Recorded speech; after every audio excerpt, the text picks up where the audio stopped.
This is Golf with Jay Delsing. A two-time college All-American at UCLA. A participant in nearly 700 PGA Tour events. 7 professional wins to his credit. Over 30 years of professional golf experience. A member of the St. Louis Sports Hall of Fame.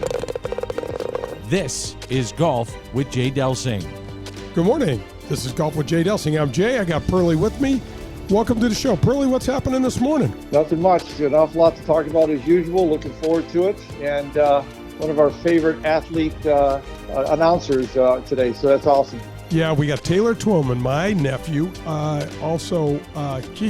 MLS media star. He's a star at ESPN. He's doing some hosting of SportsCenter, that iconic show. He's also an MVP in the MLS, ESPN's lead soccer analyst. Anyway, his foundation is about Think Taylor. We talked a lot about Tua, concussion stuff that's going on. So that's going to be neat. So we formatted a show like Around the Golf, and the first segment is called the On the Range segment. It's brought to you by our friends at Gateway section of the PGA that consists of over 300 men and women across the area that are doing just great stuff, growing the game in the trenches, doing things for all of us.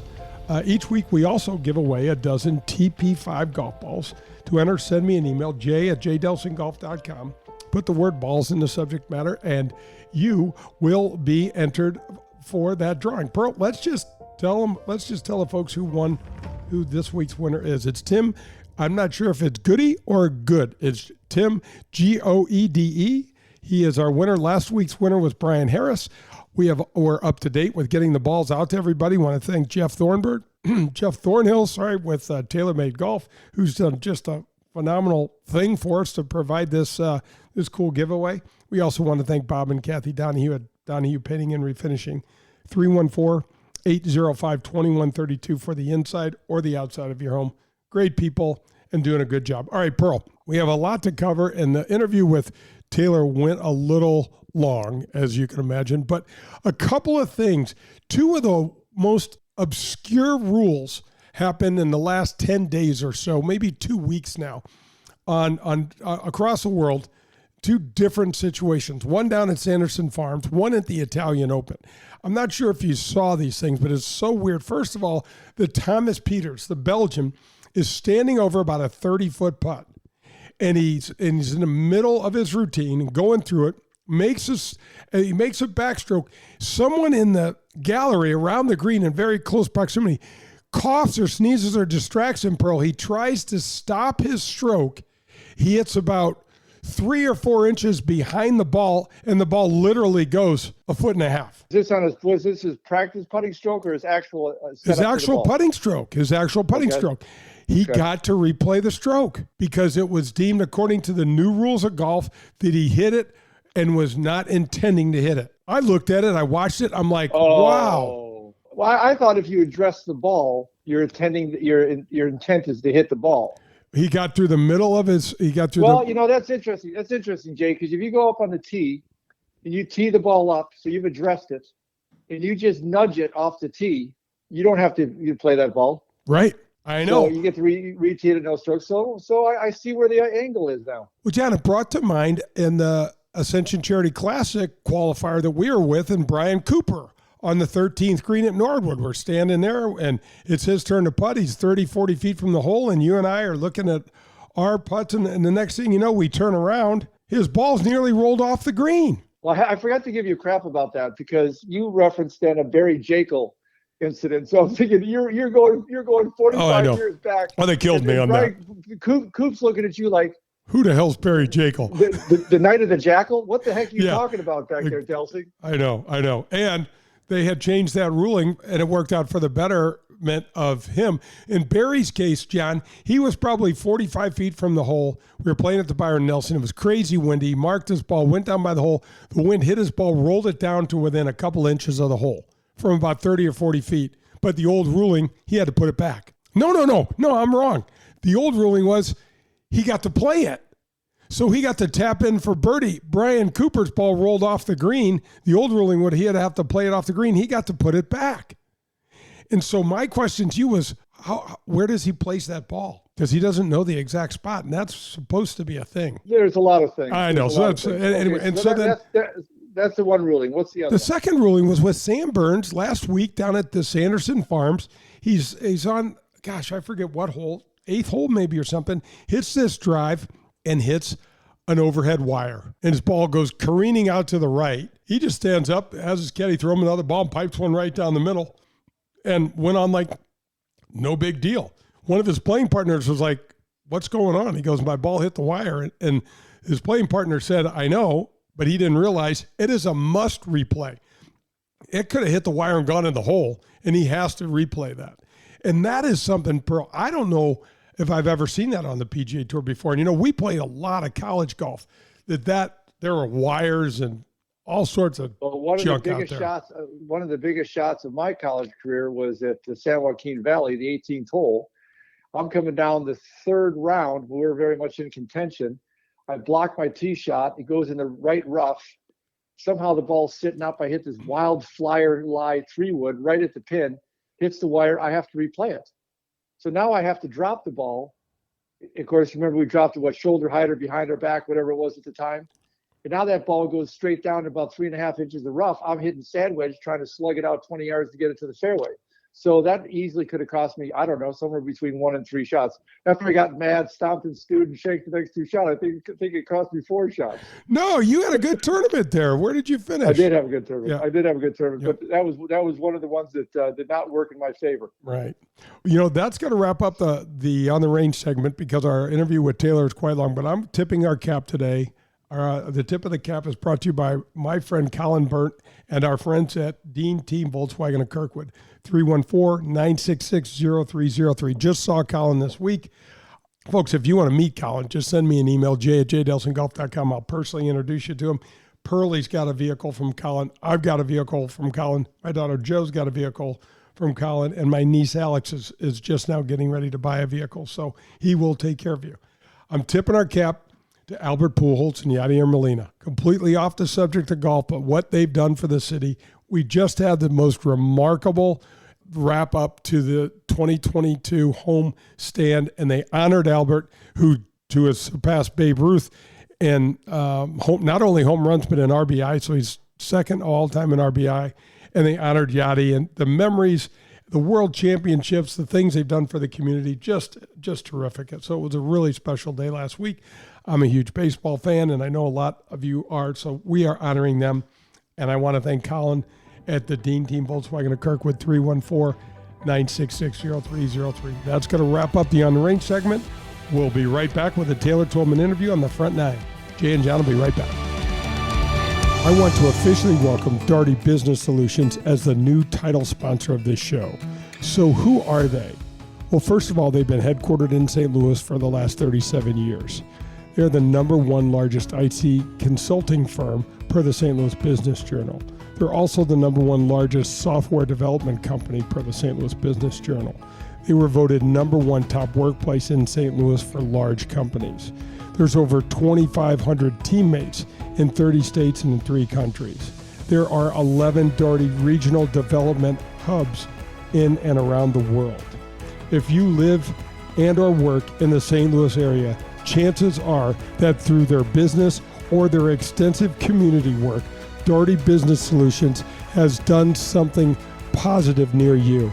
Check us out at Daugherty.com. That's DAUGHERTY.com. Folks, do you need a new car, truck, or SUV? Then the Dean Team of Kirkwood is the place for you to go. 314-966-0303 and go see Colin Burnt. He just got me into a new SUV and I love it. Boy, did they make the experience painless and super, super easy. Most dealers don't have any cars in their lots, but at Dean Team of Kirkwood, Colin has an entire parking lot full of new and used cars. You don't want a VW?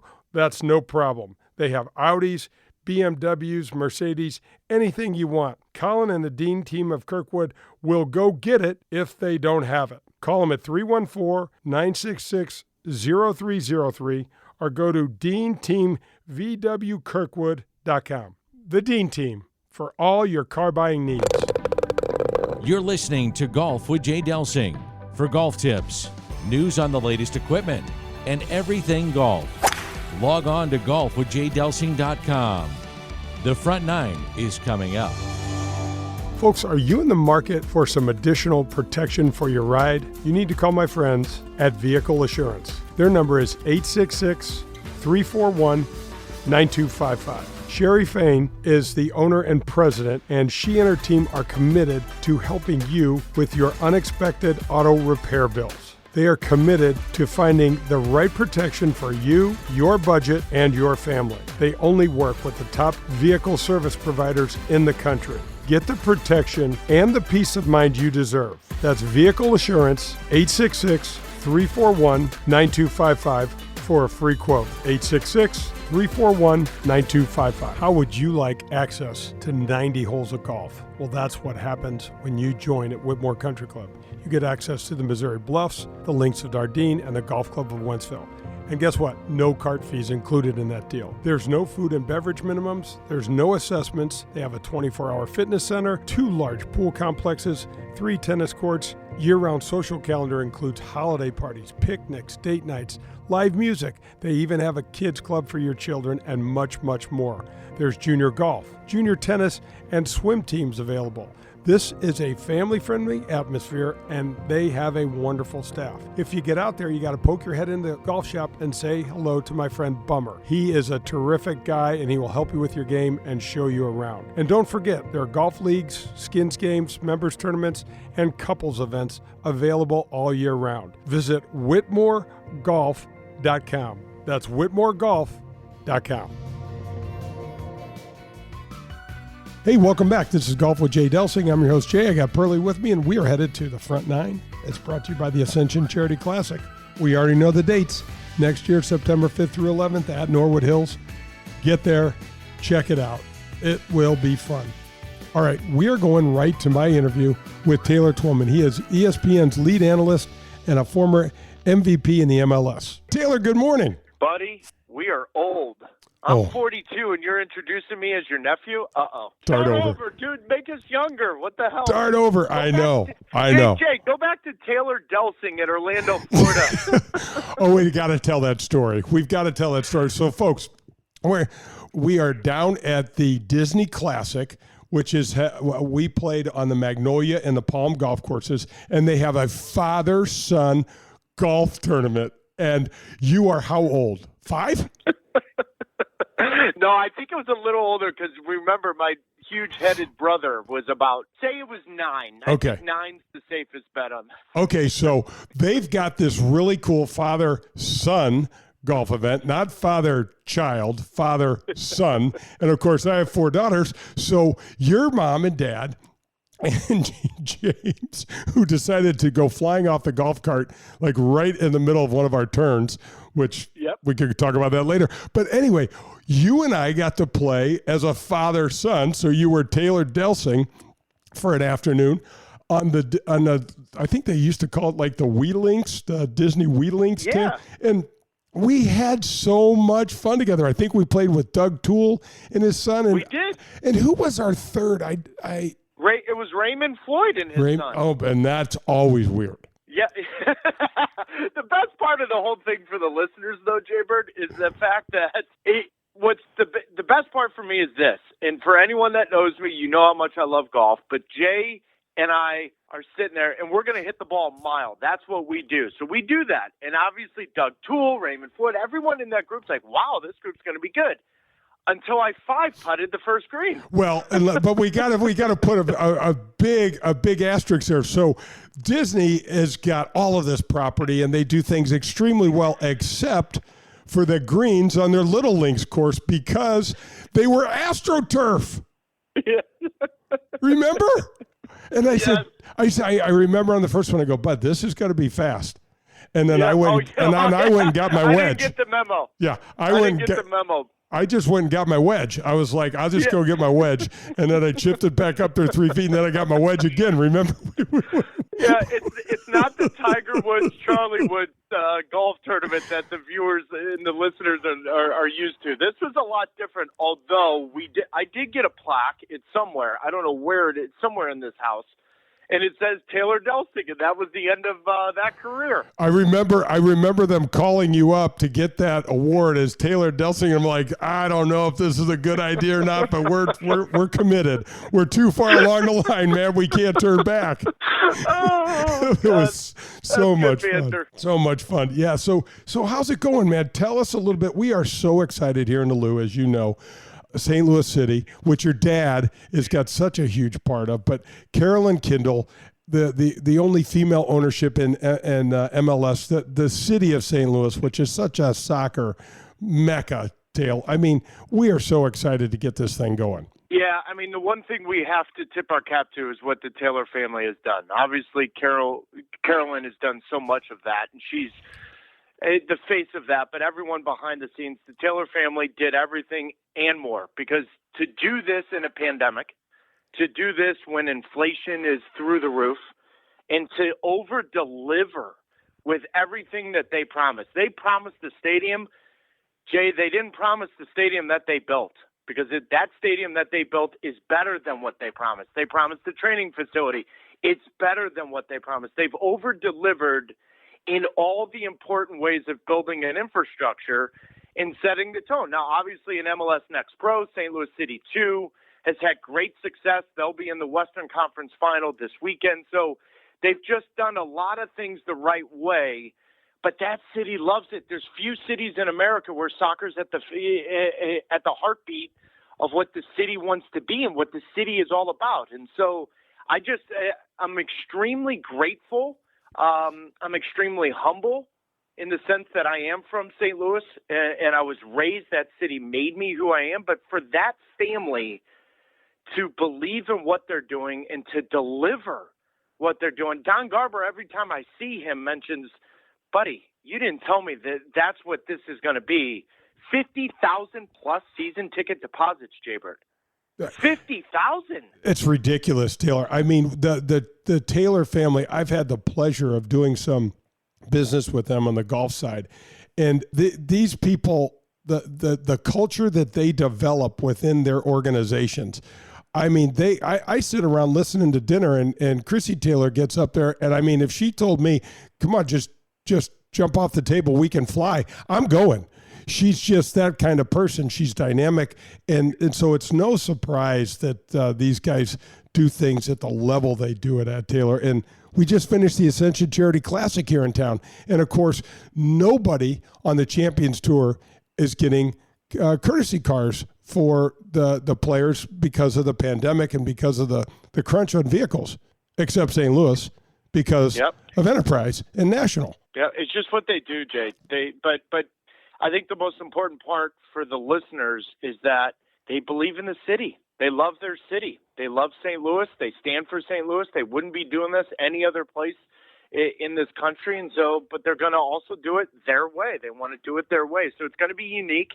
It's going to be extremely exciting to see what that team is like in 2023 and beyond, and what Lutz Pfannenstiel is building and what he's trying to do. And I just know on a personal level, for my father to be involved with the community aspect and just to deliver I would say a service more so than a product to the community that's been underserved in so many ways, and yet soccer's still always been there.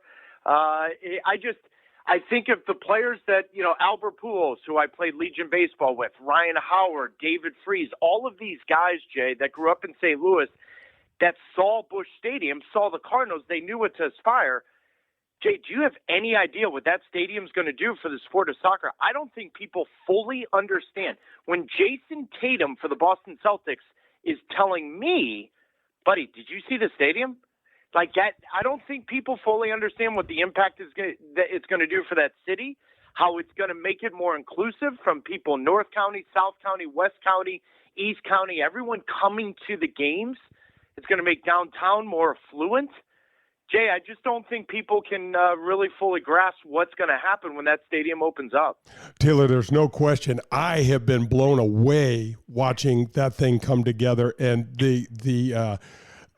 it's so state of the art, the location. I know some of the things that happened to the Taylor family in this project with the state and on-ramps and things like that. And these guys just took on hurdle after hurdle after hurdle seamlessly, and they said, we got this, we've got this. And the one thing the listeners don't get, Jay, and you and I have been there, Soldier Field, when they redid it, looked like a UFO landed in old Soldier Field where my dad used to play, right? Yep. The difference with this state of the art, it doesn't look like it looks like it's been there for 25 years already. And that I think people don't fully understand is that when you're driving downtown and you see it, you're like, oh, what's that? That's been there. It doesn't stick out like a sore thumb. And I think people don't really get that. And when I first saw that, that was the first thing that stood out to me. I was like, wait a minute here. This is 2022. This is state of the art. And yet they did it in a way kind of like Camden Yards was done as the first new baseball stadium that had the retro feel to it, and yet it was brand new. It's funny, St. Louis City kind of did theirs the same way, and I love it. Taylor, that's a great analogy between Soldier Field and this, because I can remember making that turn on 55 and going by, and I'm like, what happened? It's like something from outer space came in. But to your point, what they've done is just incredible. Taylor, let's talk a little bit about, you mentioned something that is really dear to my heart, sport and bringing people together. And there is nothing better, in my opinion, than watching a collective group pull together for one common cause. And to have the soccer groups and the fanatics and the fans be included in this now in our city, it's a really big deal, man. It's huge. Yeah, I mean, soccer's culture around the world, Jay, it's still growing here in the States, but it's driven by the supporters. It's driven by the fan groups. And so it's different in the States in American sports because they're closed leagues. There's not open, it's not an open system. There's no promotion relegation in the NBA, NFL, Major League Baseball, and so on. And so around the world, those supporter groups, those fan groups, their livelihoods for the most part depend on where that team is playing and how successful they are. So St. Louis City knew that if they're going to do this right and they're going to do something that's way past my generation and the generations to come, it's going to have to be driven by the city. It's going to have to be driven by what makes St. Louis so special compared to other cities in the United States, and that is about the fan base. This team better win. This team better be a great product when they open up, because there's very few cities that have a standard by which you play the game, a standard by which you win the game. People underestimate here in Boston and around this country, the St. Louis Cardinals, we've grown up with that team winning. And if they're not winning 80% of the time, then there's something wrong. And so that's where this is going to be extremely unique. I think MLS is going to see something they've never seen before because it's not a big market. It is more of a Midwestern, Southern, smaller market, so to speak. And so when that comes, and yet there's going to be sports talk radio talking about your St. Louis City 5 days a week. Jay, the magnitude's actually hard to describe and hard to articulate because it's very hard to measure what that's really going to look like in the city. Well, Taylor, you're absolutely right. And that's why having the Taylor family, as we walk this back just a little bit, is so crucially important, because what the DeWitts have done when they stepped in the late 90s and bought the Cardinals and continued this extremely high level of standard is it's not easy to do. Look at around the major leagues. I'm not talking about just the big leagues in baseball, the NBA, the NHL, the NFL, man. You can't. How many teams have winning seasons back to back in the NFL anymore? I mean, this is not an easy thing to do. No, it's not. And especially when baseball, you rely so much on your farm system and development. I mean, obviously the Cardinals, could be at the forefront of the top 5 best franchises in the sport for the last 50, 60 years. And they've done it at a monetary value that's a lot less than what the Dodgers, Red Sox, Cubs, Yankees have done. So that's where St. Louis City's more than likely going to aspire to be. They're not going to spend with the likes of Toronto and Atlanta and LAFC. However, with that academy and with the right, I would say, spending on key players within the league, I think that team should be successful. I think they have to be successful. And if not, the fans are going to hold them accountable, and there's not a better place to be. No, there really isn't. Taylor, the growth of soccer, we're both baseball junkies. We're both sportsmen. We just love them all. But baseball is really in a tenuous spot right now with just the length of the game, the loss of spectators. But soccer's headed the other way. Give us some feedback and your take on that, because as you said earlier, it's growing so much in the U.S. Yeah, I think the most important thing to look at is the demographic by which every corporation is looking at, and that's 18 to 35, 18 to 38, however you want to define that. And baseball is not even on the radar. 3 years ago, Jay, to give the listeners a good idea of this, they did the top 100 quote-unquote most popular athletes among that generation and among that demographic. Mike Trout wasn't on the list. There was one baseball player in the top 100. One. That was Bryce Harper. And yet when you look at the list, it's littered with soccer players. And so I don't think people understand the magnitude of what the video game FIFA did. I don't think people understand the magnitude of we now versus when I was a kid can watch any soccer game in the world at any given moment with the internet and with games being, streaming and all of that. So I can watch any soccer game I want. I could literally not watch a single game until the World Cup came around every 4 years as a kid. So the only thing I knew was 1990 in Italy, 1994 here in the United States, and then 1998 as I was going to Maryland. Then all of a sudden Champions League started showing up, FIFA started showing up. And so soccer's always been, quote unquote, the sport of the future since my dad was playing in the NASL, Jay.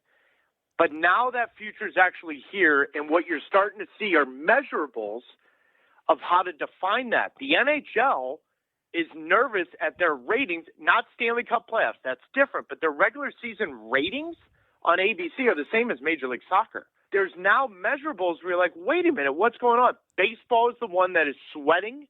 Baseball is the one that is fretting. They don't know how to do it. They don't know how to fix it. They're talking about shifts. They're talking about all this stuff. The kids do not want to go and not run around and not be engaged because they don't understand how in 2022, with all the other options they have, they got to go to a baseball diamond for 2.5 hours, have 2-3 at-bats, maybe touch the ball 2 or 3 times. Jay, it's weird. And people in St. Louis are going to think I'm nuts. No, it's not. The Aspen Institute showed the numbers. They've gone down like 600% in participation in the last 10 years. Nobody wants to play it anymore. If you look at the initiatives and things like that, they've fallen so far short of the things that they've tried to do. And MLB, I mean, again, we're going to say this for the record. You and I are baseball lovers. MLB doesn't do anything right when it comes to trying to market their stars, to market their game. They just seem to be completely out of step with our world today. Yeah, a lot of it is just they're stuck on tradition. And unfortunately, if you're stuck on tradition, eventually enough people are not going to be around to remember what the tradition was. And that's the real issue with them. That's the real issue. It's always been that way. And now they're chasing their tails a little bit, trying to figure it out.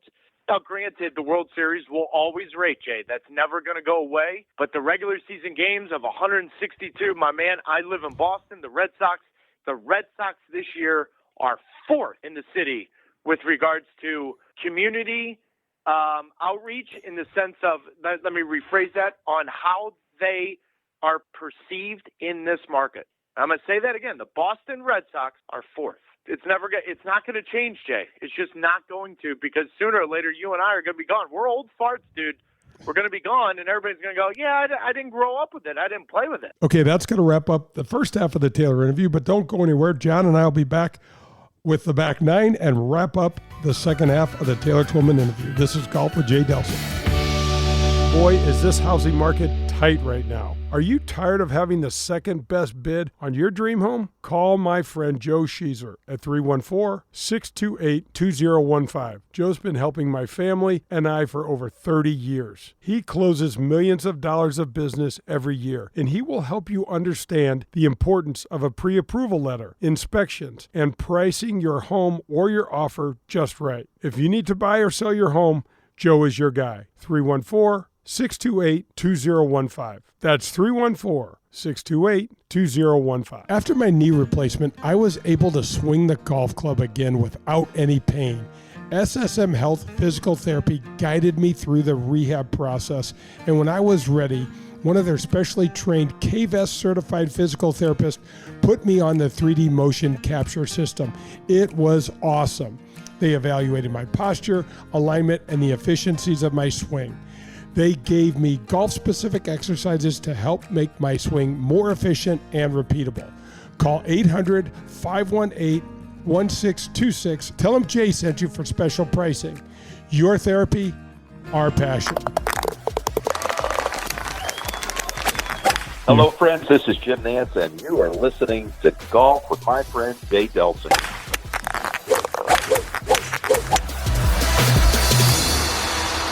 I want to tell you about a family-owned and operated golf business that's been right here in St. Louis for over 40 years. I'm talking about Pro-Am Golf Center. That's right, Pro-Am Golf Center.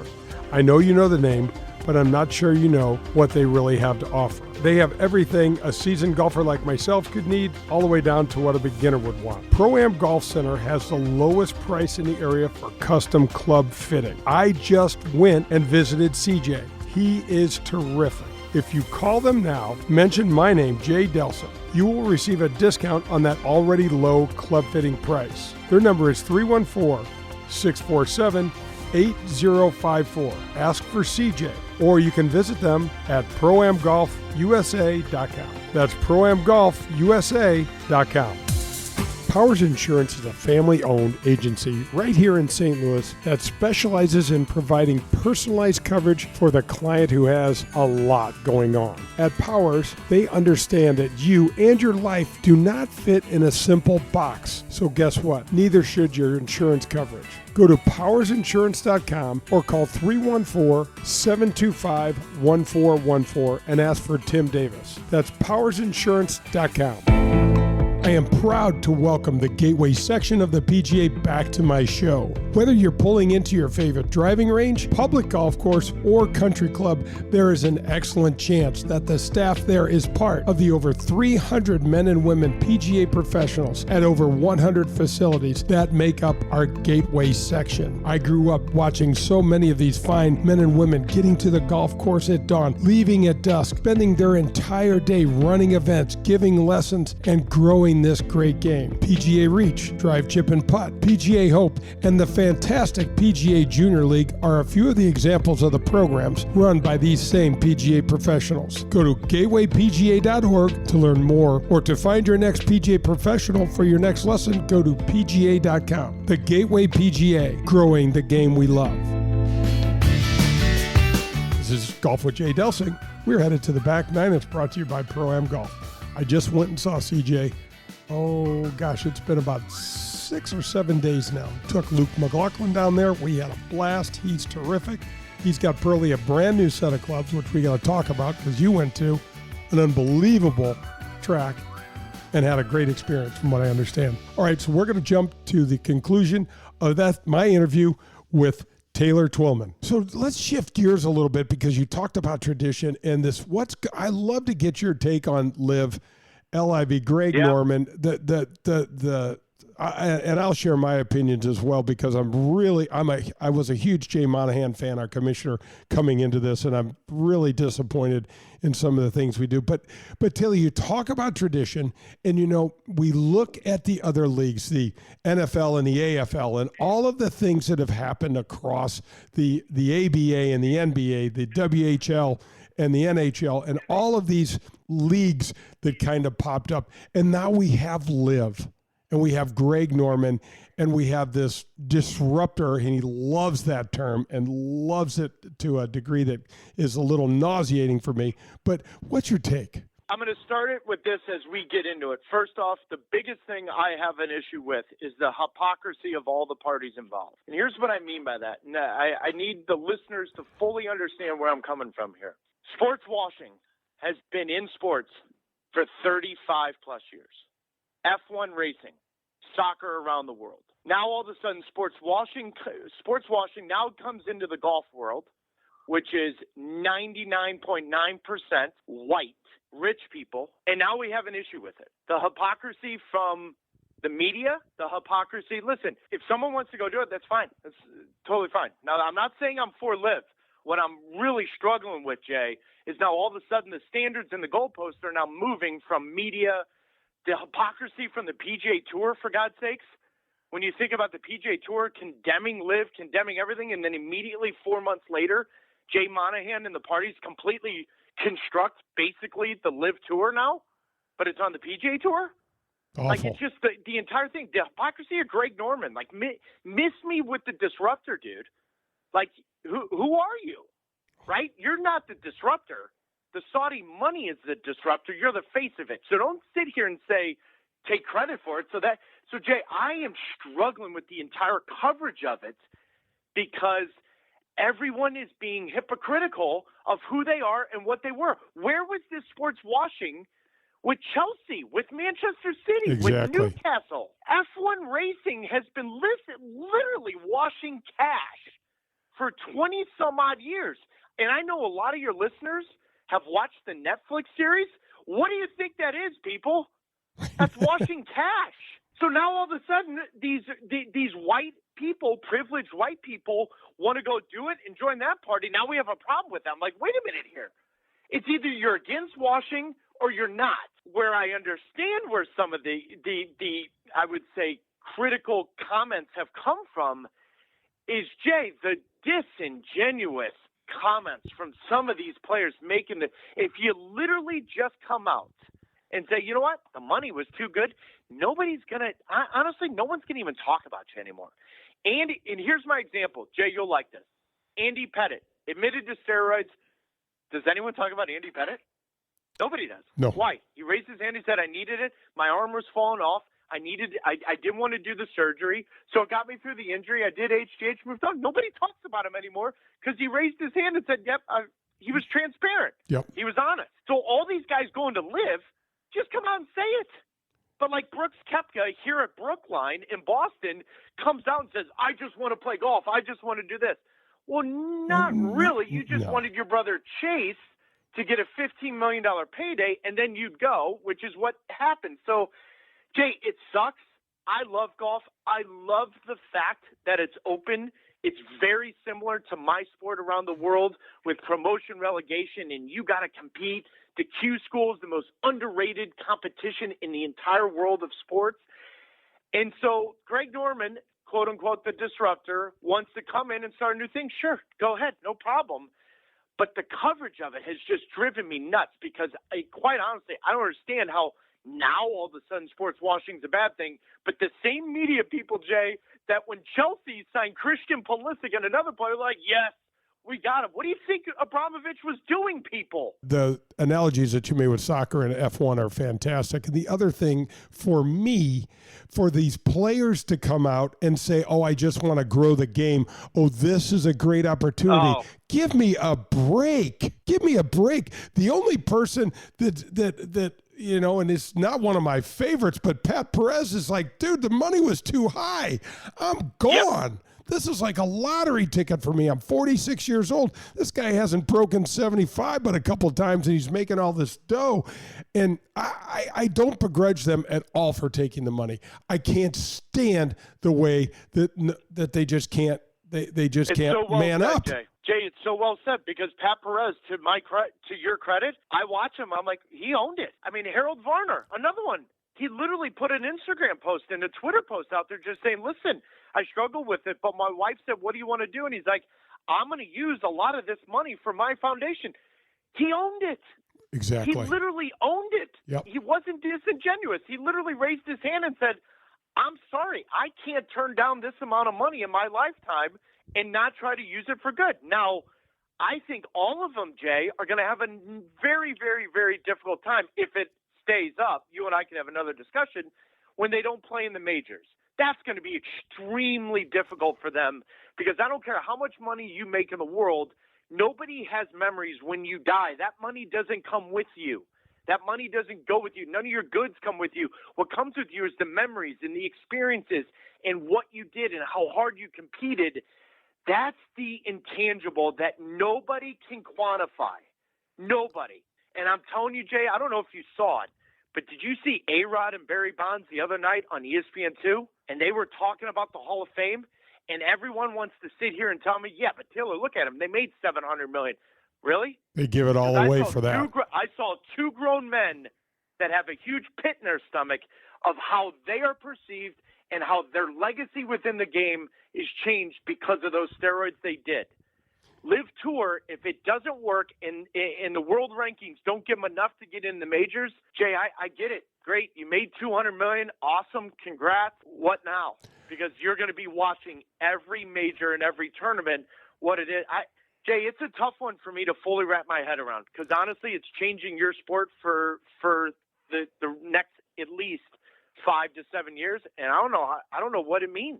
I don't know what it means either, Taylor. I don't see a clear ending here, and you can't tell me.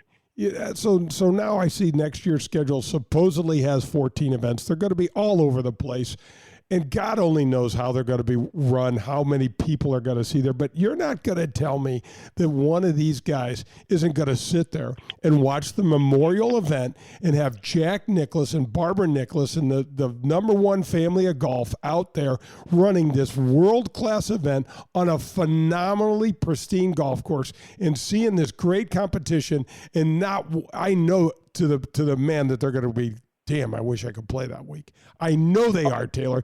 If they're saying they're not, they're full of baloney. They're lying. Yep, they are. They are. Now, granted, you and I both know where it's very different, Jay, and this is something that only you can speak of, is golfers are mercenaries. It's up to you. There's no team. There's no union. There's no collective bargaining.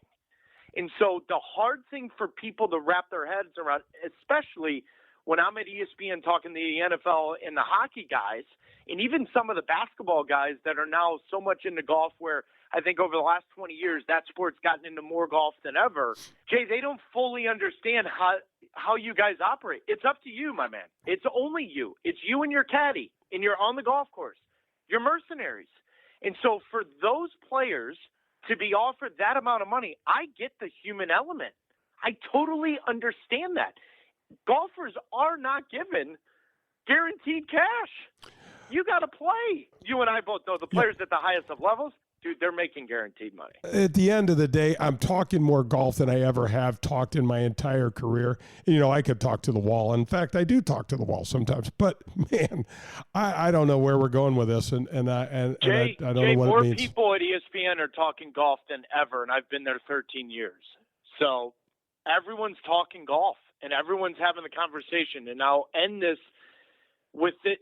I go back to my point. Everyone's been hypocritical about it. Now, all of a sudden, sports washing is a bad thing. Yeah. Now, where the hell have all of you been for the last 30-some-odd years with F1 sports racing and world soccer, football, clubs? Sports washing's always been there. Now you're concerned about it?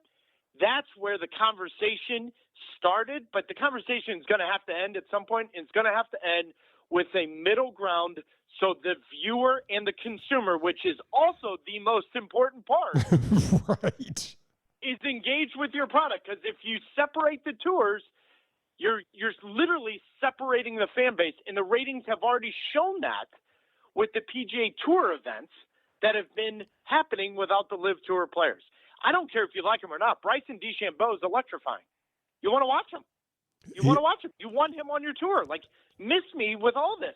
Patrick Reed, whether he's a cheater or not, he's electric. He's engaged. There's something there. You want your guys playing in the big events. The consumer's going to honestly be the ones that hurt here, Jay, and that's the worst part because then ultimately you're stunning the growth of your league and you're stunning the growth of your sport. Yep, 100%. And, you know, Patrick Reed wears the black hat on the tour. Everybody likes watching the guy with the black hat every once in a while. And the guy can play, and he's mouthy, and he's this, and he's that. I mean, you need villains, Jay. Yep. We need villains. We can't all be like, you need villains. Villains sometimes are the best athletes in the world, and they're the ones that you want to watch the most.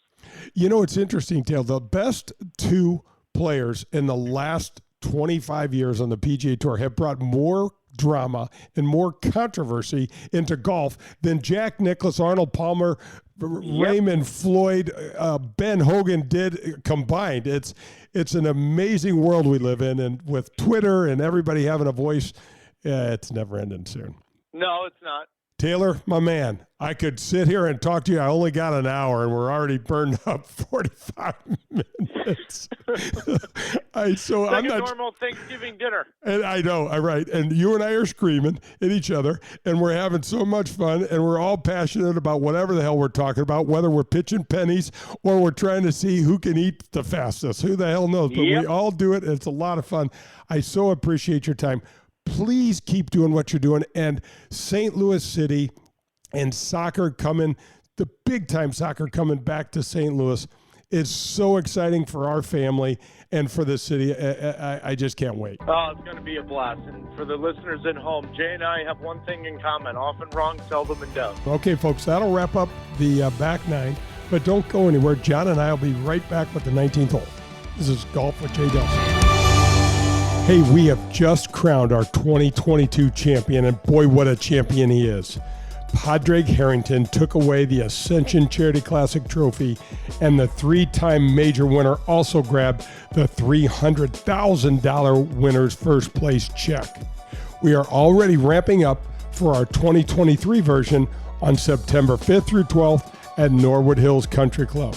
The final numbers are still being calculated, but the real winners are our North County community and our associated charities. They are Marygrove, the Urban League, and the Boys and Girls Club of St. Louis. We hope to donate over $1 million to these folks this year.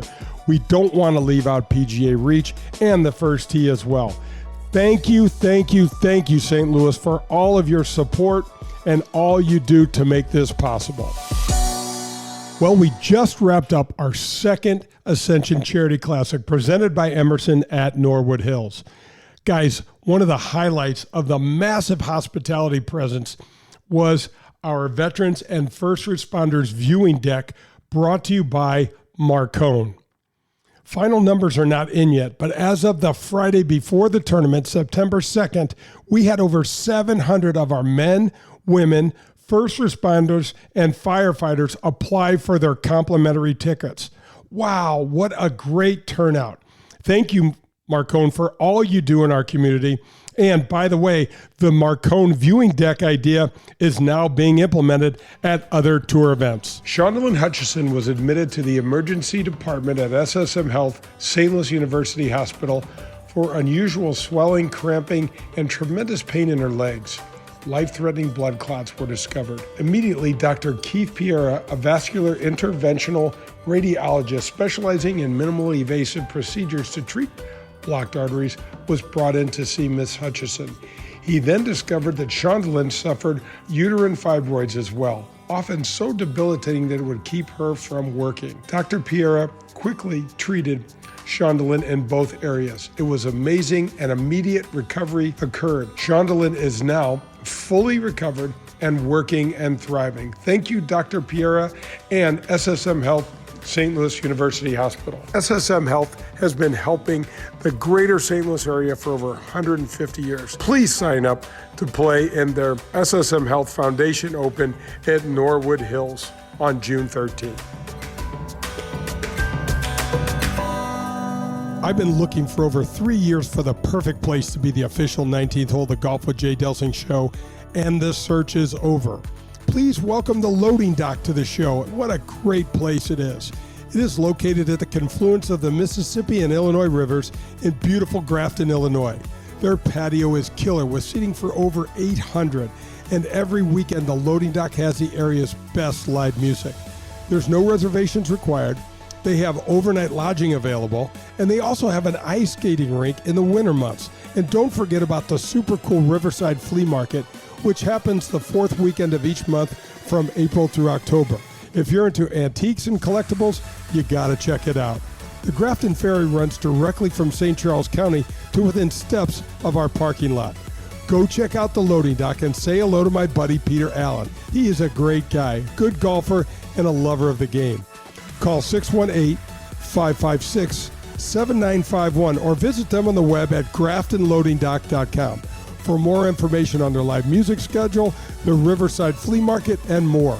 The Loading Dock, the new official 19th hole of the Golf with Jay Delsing show. Hey, Jay and John are here. This is Golf with Jay Delsing. We're headed to the 19th hole, brought to you by our friends at the Loading Dock. Folks, put it on your calendar. Saturday, October 23rd, John and I will be doing a live broadcast from the Loading Dock. Stay tuned to the show for more details. And John, next Sunday, we're going to be doing a live at Wild Crush. I'm loving it. I'm looking forward to it. I know Wild Crush a little bit, but I've never been to Loading Dock, so I'm looking forward to both of the events. We're getting some caravans together. We got some peeps going to both to Wild Crush and to the Loading Dock. It's going to be a blast.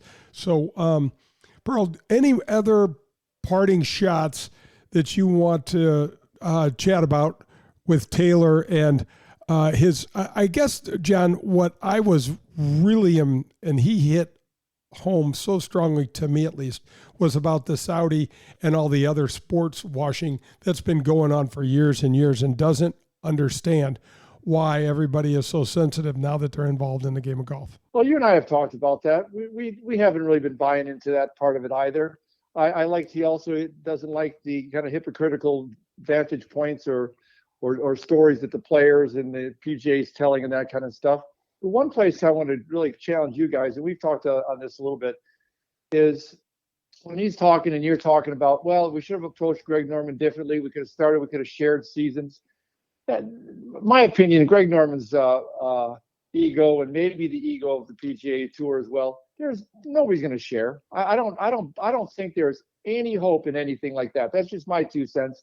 But when I've heard that argument, I just sit there and go, not a chance. Is the argument that, hey, maybe you should have given it a shot? Okay, maybe. But I think giving it a shot from the PGA standpoint is you're automatically offering a sense of credibility, if you will. And I don't think that that's the right hand that they wanted to play either. So I just think I don't know Tim Finchem. You mean Jay Monahan? Jay Monahan. Jay Monahan. Yep. I didn't know Tim Finchem either, for the record, but I definitely know Jay Monahan either. I don't know him, but what I know of Greg Norman, again, great player, great sportsman, etc., but ego the size of whatever room you're in. Yeah, John, I spent obviously way too much time on this, and the only thing that I could think of that would be some way of coexisting was that way. Because try to keep some of our sponsors intact, try to keep some of the tradition of the PGA Tour intact, and try to fold this thing in. But to your point, it was a long shot at best that the PGA Tour not even amicable to that decision, and Greg Norman, I don't think would have gone for it either. Well, and if he did, he would have said, "Great, I got my foot in. It won't be too long before I got the whole thing." So yeah, I just don't see that as a starting point because they already know his MO. This isn't the first time down this path for him. No, it's not. You're absolutely right. All right, so John, one of the things I want to talk about, and we don't have a lot of time to talk about this, but I did some digging about what are some of the cooler things that people may not know about tour players and their caddies and stuff that goes on the PGA Tour. And I started thinking about how cool it is once a player and their caddy win together, and the tradition of taking the 18th hole flag and the flag stick home with them to the caddies as a sort of memento.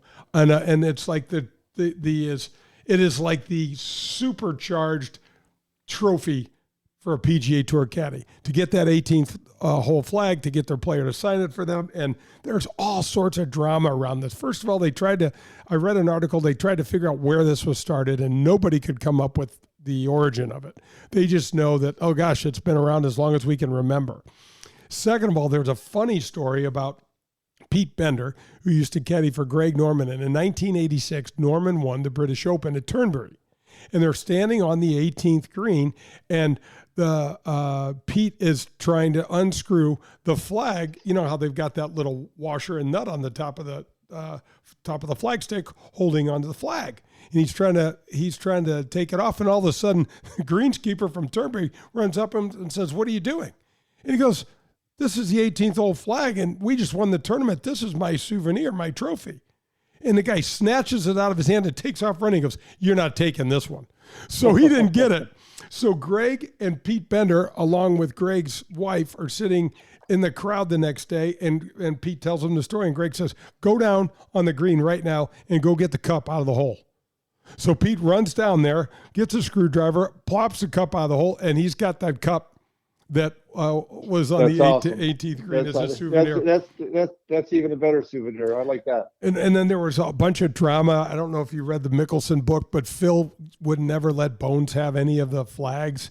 He wound up taking them all himself and giving them to grandparents. Just some really odd stuff. But I really think that tradition is really cool. I've only won 2 tournaments of note, where that was a thing. But getting that flag stick and that flag on the 18th and having my caddy take it, see how proud he was. And, it's almost like you came through the battle and you made it out. And I got a nice fat check and some other cool memories, and they did too, but they got the flag stick and the flag. And it was, I don't know. I thought it was pretty neat. And I thought it's interesting because I don't know if people know about that. Well, and I think it's been going on at least for quite many years, I would guess. But when Hideki's caddy did it at the Masters, it kind of bowed to the golf course, if you remember. That kind of took it to the next level as far as a tradition, and maybe a tradition that was more identified by the general public because they played that scene in that picture a lot. That was an awesome picture. Well, and there was so much respect, and there was just so much you could tell. Like, this caddy was super humbled by the whole experience, and that he was getting to do this. And obviously it was, maybe he had planned it out in his mind, but we'd never seen anything like it before. Yeah, no, I think it's awesome. And, you could talk about the caddies probably all day long. Most of those guys are out there for the experience, to be in the ropes. They want money, of course. Everybody needs money to live. But that next level, and if they can take something with them that they can have forever, make that kind of special, that goes a long way. That goes a real long way.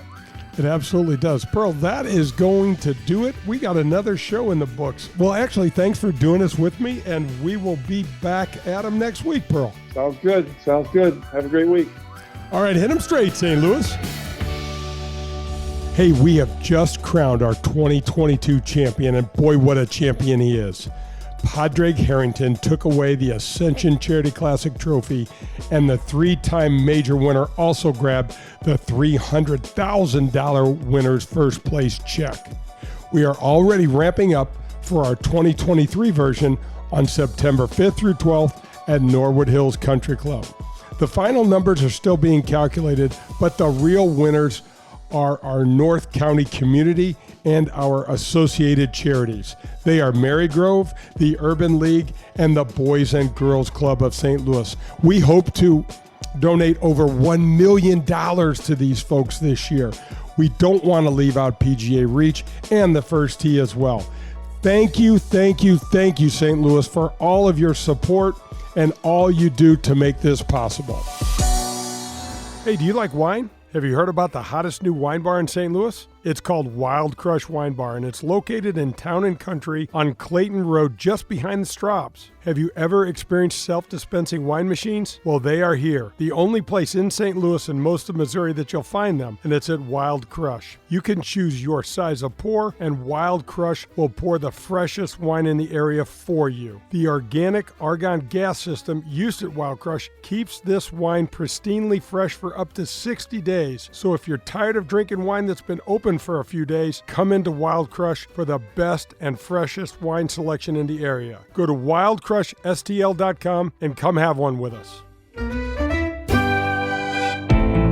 I am proud to welcome the Gateway section of the PGA back to my show. Whether you're pulling into your favorite driving range, public golf course, or country club, there is an excellent chance that the staff there is part of the over 300 men and women PGA professionals at over 100 facilities that make up our Gateway section. I grew up watching so many of these fine men and women getting to the golf course at dawn, leaving at dusk, spending their entire day running events, giving lessons, and growing this great game. PGA Reach, Drive, Chip, and Putt, PGA Hope, and the fantastic PGA Junior League are a few of the examples of the programs run by these same PGA professionals. Go to gatewaypga.org to learn more, or to find your next PGA professional for your next lesson, go to pga.com. The Gateway PGA, growing the game we love. This has been Golf with Jay Delsing. To learn more about Jay and the services he can provide any golfer, visit jdelsinggolf.com. You'll see the latest in golf equipment, get tips from a PGA pro, and you'll learn more about the game of golf. That's jdelsinggolf.com.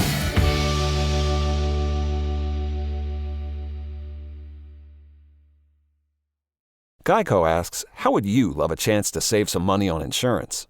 Of course you would. And when it comes to great rates on insurance, Geico can help. Like with insurance for your car, truck, motorcycle, boat, and RV. Even help with homeowners or renters coverage. Plus, add an easy-to-use mobile app, available 24-hour roadside assistance, and more, and Geico is an easy choice. Switch today and see all the ways you could save. It's easy. Simply go to geico.com or contact your local agent today.